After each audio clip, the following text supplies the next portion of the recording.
Ослободителна пресуда доби екс-премиерот Никола Груевски за случајот Талир 2 кој се однесува на финансирањето на изградбата на партиското седиште на ВМРО ДПМНЕ.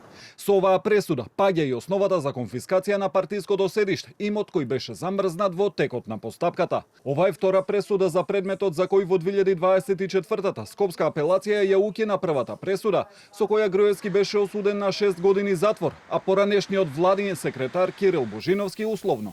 На тоа му претходеа измените на кривичниот законник од 2023-та, како резултат на кој за Груевски имаше промена на обвинението, а делото против Божиновски застаре. Денешната ослободителна пресуда е резултат токму на измените на кривичниот законник, образложи судијката Даниела Алексовска-Стојановска.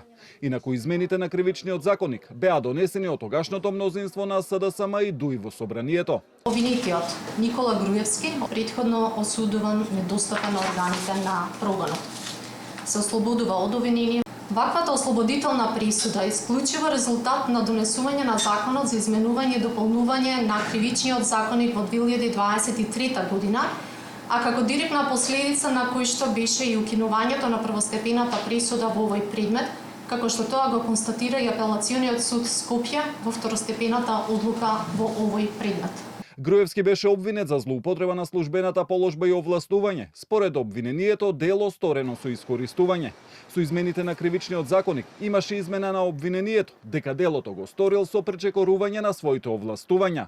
Но доказите останаа непроменети. Судијката Алексовска-Стојановска образложи дека обвинителството не понудило нови докази за да се утврди намерата. При постоење на истите докази, врз основа на кои судот претходно утврди дека е сторено предметното кривично дело со искористување на службената положба и овластување, цени дека при постоење на истите тие докази не се докажа надвор од разумно сомнение дека делото е сторено со друг вид на действија, односно со пречекорување на овластувањата и со неизвршување на службената должност.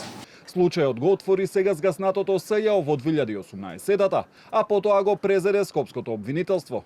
Но и за оваа пресуда странките имаат право на жалба, но конечната разврска известно е дека не може да се промени, со оглед на тоа дека предметот застарува за околу 1 месец.